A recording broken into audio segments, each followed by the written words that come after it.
राम राम। मैं गौरव कुमार आपका आप ही के यूट्यूब चैनल में स्वागत करता हूं। आज हम बात करेंगे डोम्स आईपीओ के बारे में कि डोम्स आईपीओ अच्छा है कि खराब।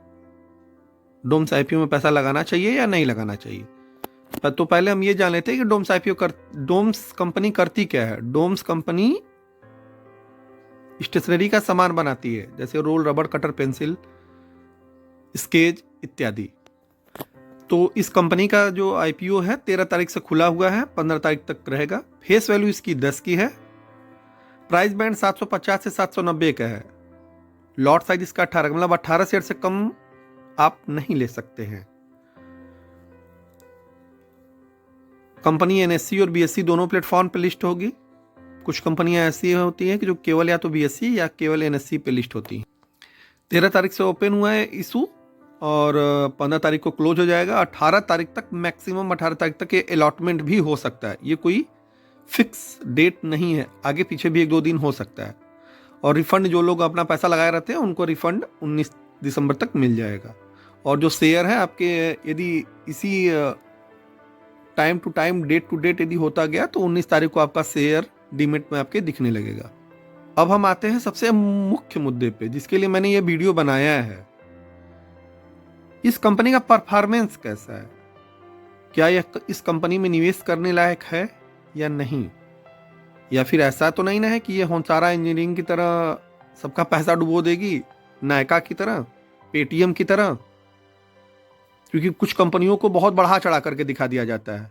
दम कंपनी में कुछ नहीं रहता है, लेकिन उनकी इतनी हाइप क्रिएट कर दी जाती है कि बेचारे रिटेल निवेशक ट्रैप हो जाते हैं। और ट्रैप हो जाते हैं तो फिर वो पैसा डाल देते हैं, उनका पैसा ब्लॉक हो जाता है, उनको अलॉटमेंट भी मिल जाता है कभी कभी। उसके बाद वो शेयर हमेशा नीचे ही गिरता रहता है।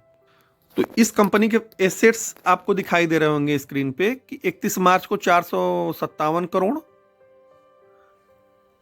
31 मार्च 2022 को 497 करोड़। मतलब एसेट्स इस कंपनी के पास बढ़ते गए। एसेट्स का मतलब होता है कि इनके पास जमीन भी हो सकती है, पैसा भी हो सकता है, मशीन भी हो सकता है। मतलब एसेट्स में बहुत सारी चीजें आ जाती हैं। रेवेन्यू कंपनी का क्रमशः बढ़ा है। प्रॉफिट में सर्टेनिटी नहीं है, मतलब अस्थायित्व तो नहीं है। कभी इनको 6 करोड़ का घाटा हो जा रहा है तो कभी 17 करोड़ का प्रॉफिट हो जा रहा है, कभी 102 करोड़ का प्रॉफिट हो जा रहा है तो कभी 73 करोड़ का प्रॉफिट हो जा रहा है। बट ये जो 73 करोड़ 91 लाख का जो इनका प्रॉफिट है वो 30 सितंबर तक का, 31 मार्च तक का प्रॉफिट 31 मार्च 2024 को पता चलेगा। फिलहाल इन्होंने इधर 6 महीने तक का अपना दिया है। नेटवर्थ इनकी क्रमशः बढ़ी हुई है। इनके पास रिजर्व भी 233 करोड़ से बढ़ता हुआ 341 करोड़ हो गया है। और सबसे अहम बात, बारोइंग भी इनके पास ज्यादा है, काफी ज्यादा है। बारोइंग मतलब कर्ज, 97 करोड़ से कर्ज बढ़ता हुआ 176 करोड़ हो गया है। मतलब ऐसी कंपनी जो कि कर्ज के बोझ तले दबी हुई है। मैं कुछ बड़ी कंपनियों का नाम नहीं लेना चाहूंगा, जिसकी वजह से अभी 8-9 महीने पहले बहुत बवाल मचा हुआ था पूरे देश स्तर पे। सेम कंडीशन इस कंपनी के साथ भी हो सकता है। 176 करोड़ रुपए का कर्ज कम नहीं होता है।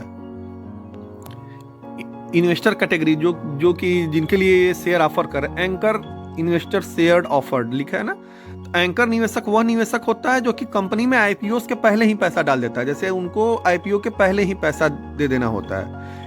क्यूआईबी मतलब संस्थागत निवेशक, उनके लिए 30% कोटा आरक्षित है।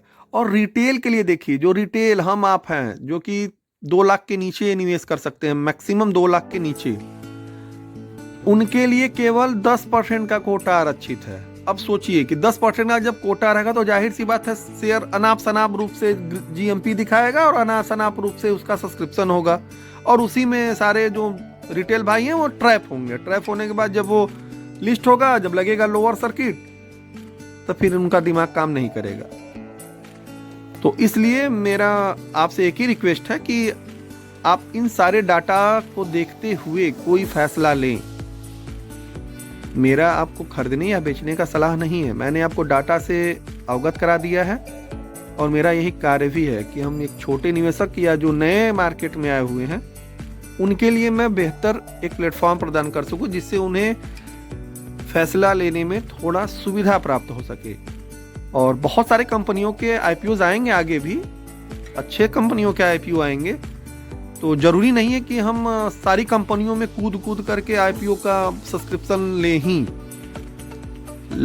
अब मेरा यहाँ पे व्यू यही है कि मैं इस आईपीओ में पैसा नहीं लगा रहा हूँ। मेरे हिसाब से यह कंपनी अवॉइड है।